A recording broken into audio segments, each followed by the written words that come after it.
All systems go. Clear for liftoff.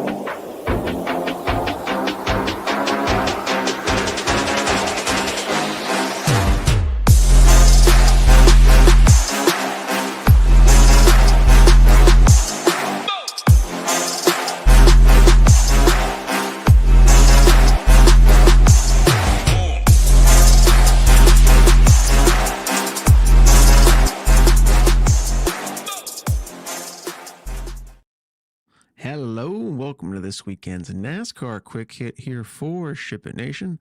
I am Eric, also known as TheGame on Discord, and tonight we will be discussing the Straight Talk Wireless 500 taking place at the Phoenix Raceway. But before we go ahead and break down the slate, let's go ahead and of course mention us over at shipitnation.com.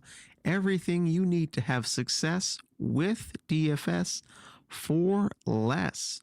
One-stop shopping for all things DFS. You already know we are partnered with the #1 optimizer in the game, SaberSim. We bring projections and ownership, the world famous Stone.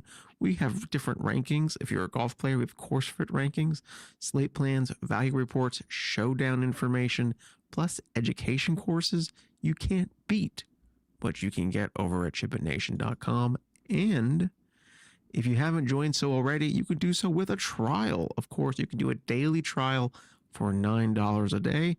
No Discord access with that daily trial, which is important. $9 a day, no Discord access, or 5 days for $19 with Discord access. 5 days, $19.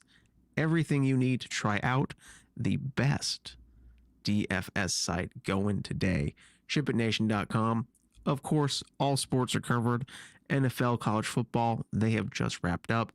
NBA is in full swing. Golf is in full swing. Baseball will be here before you know it.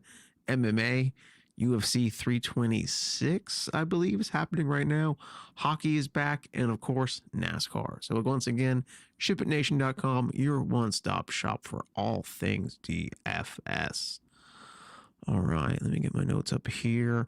This weekend, there are 312 laps on the board for the NASCAR Cup Series, which should equal out to 218.4 Dominator points, roughly, give or take, with NASCAR overtime.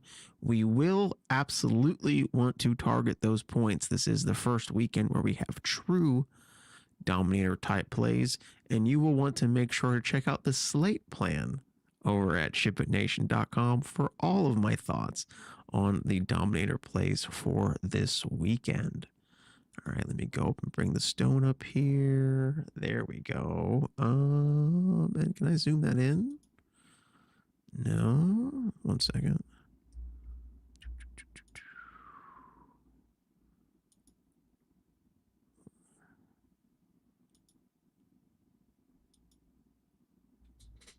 There we go. Hey, I got it. Perfect. And everything's on the screen. All right. And my notes.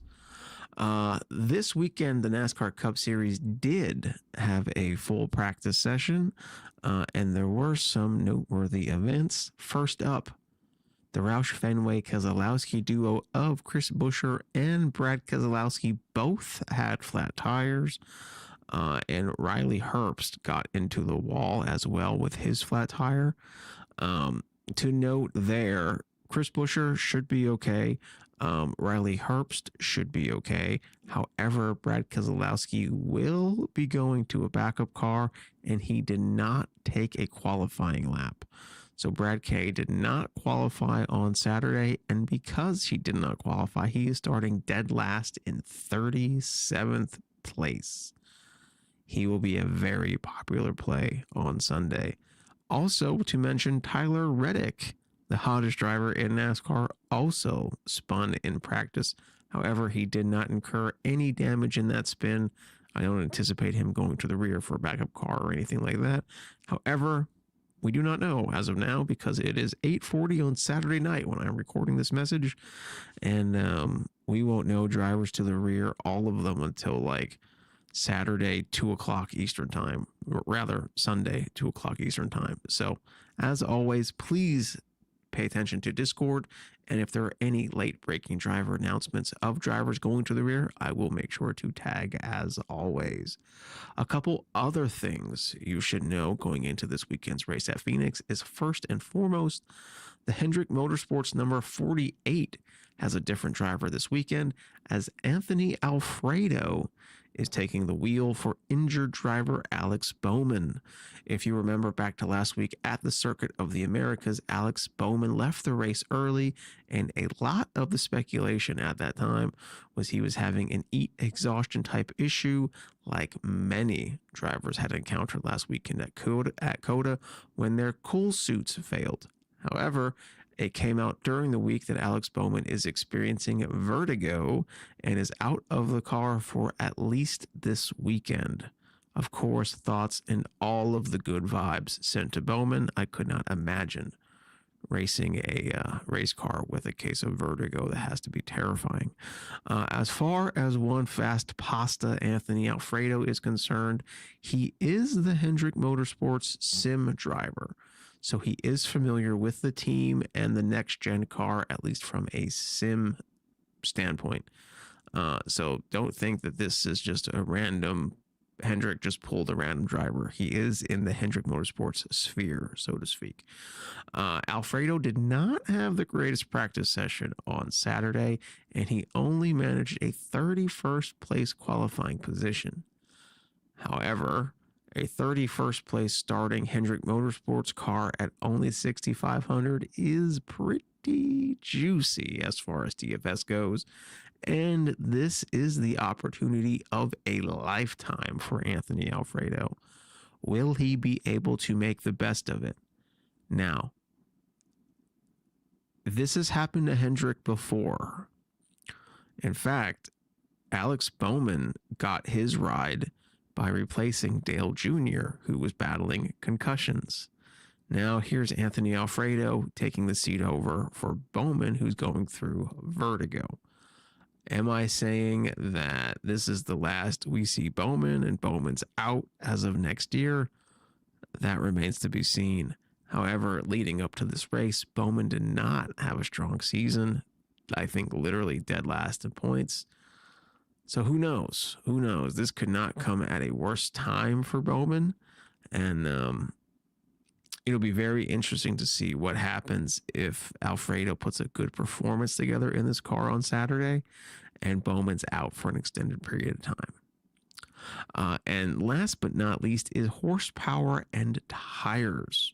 The Cup Series this weekend is using the 750 horsepower package at Phoenix, as well as the same tire combination that was used in last year's championship race.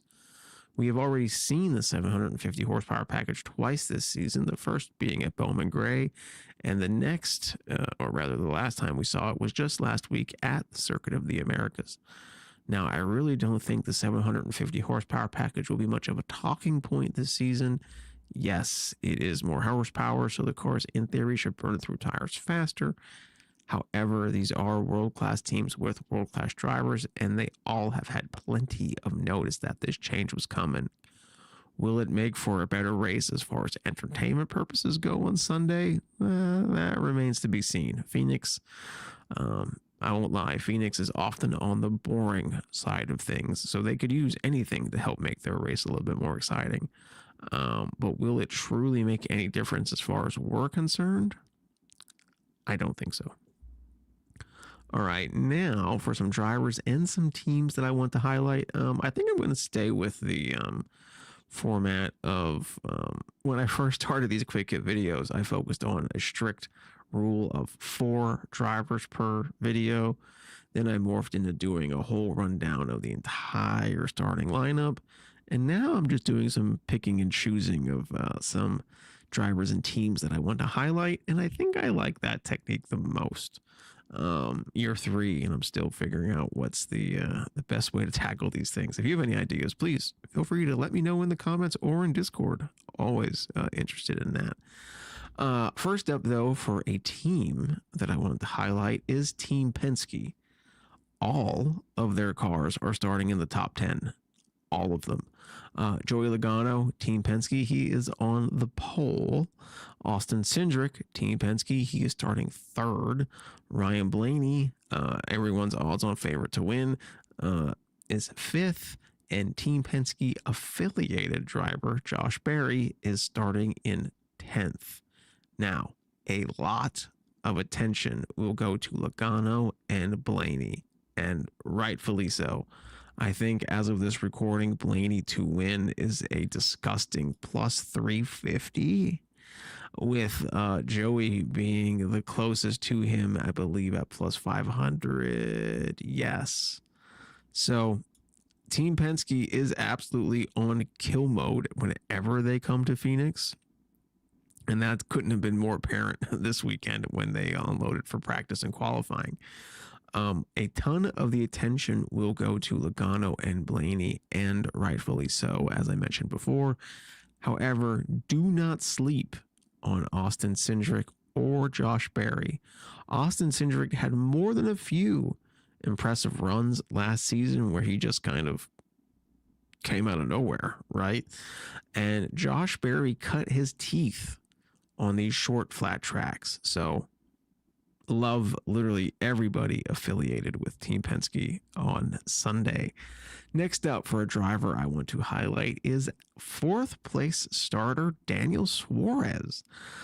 Mi Amigo has had speed all season with his new digs Aspire Motorsports. He's been fast at Atlanta and Daytona. He showed up last week at Coda.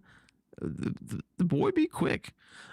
Now, Mi Amigo does not have the best track does not have the best track history here at Phoenix, with his best finish of 9th in the next gen era, which was with Joe Gibbs, I think, back in 2022. But he has been fast so far all season. He was extremely fast in Saturday's practice session, and he's priced just exactly perfectly at 6,200. So yeah, I love me some Mi Amigo on Saturday or for Sunday. Do I think he's going to dominate and lead a pile of laps? He could, but I expect him to be in the upper half of the field. And for 6,200, that's fantastic. I love it. Next up, we have the Joe Gibbs racing duo of Denny Hamlin and Christopher Bell. Both of these drivers are fantastic at Phoenix. However, I am surprised that Bell is $800 cheaper than Hamlin, as both drivers have an average finish of 10th, 10.2 technically for Hamlin, and both have led roughly the same percentage of laps. Since 2023, Bell has led 15.8% of all laps at Phoenix, and Denny led 15.6% of all laps at Phoenix. So 0.2% of a difference between them, and they made Bell 10.2 and Denny 11K. I don't understand that. In my opinion, they should be almost identical in price, if not maybe $100 difference between them, but not $800. And for $800 less, I will absolutely take Bell over Hamlin all day long. Plus, it gives you one extra spot of PD. So love me both Denny and Christopher Bell, but if I'm picking one, it's C-Bell. Next up is Ryan Preece, who struggled in practice, but then fired off a fast qualifying lap and managed a 13th starting spot, which makes Preece the highest starting Roush Fenway Keselowski driver. Preece jumps out to me since he's already won in 2026 with the 750 horsepower package at Bowman Gray. Now, obviously, Bowman Gray and Phoenix, very different. Bowman Gray's crazy short, and plus the weather was really cold. So I don't want to assume that Preece is going to have a fantastic day because he did well at Bowman Gray. However, that is the best race we can look back on where we've seen these cars with this horsepower package and at least, like, I believe the right side tires in action. So it's worth going back and checking out. Preece jumps out to me since he's already won in 2026, like I said, at Bowman Gray. And Preece has had a fairly solid resume at Phoenix. If you take away the 2024 races where Ryan Preece finished 37th and 23rd, his average finish in the next gen era would be 12.5. Preece rolls off the grid 13th on Sunday. So he has an average finish of 12.5 if you take away the two outlier races there for 2024, and he starts 13th. So I'm expecting a positive day for one Ryan Preece. And last but most certainly not least is Bubba Wallace. 23 XI have obviously been on a heater this season, and while all eyes have been on Tyler Reddick, who should also not be ignored this weekend, Bubba Wallace has also been having fantastic finishes to start the year, so much so that he's currently second in Winston Cup points. Bubba has not led any laps here at Phoenix in the next gen era and has a best finish of 7th. However, it's hard to ignore the speed 23XI has brought to the track week in and week out this year, and Bubba is starting fairly deep in the field and should be able to score you some nice place differential points. Bubba rolls off the grid 28th on Sunday. And let me make sure. Yes, that is the last note I had here and the last driver I wanted to highlight. Please check out the Slate plan over at shipitnation.com for more information of my core plays, as well as for a finalized and completed version of the Stone, which will have projections and ownership filled in here momentarily. So that is it for me. As always, if you have any questions on anything concerning the slate, please feel free to tag me on Discord. And as always, let's ship it.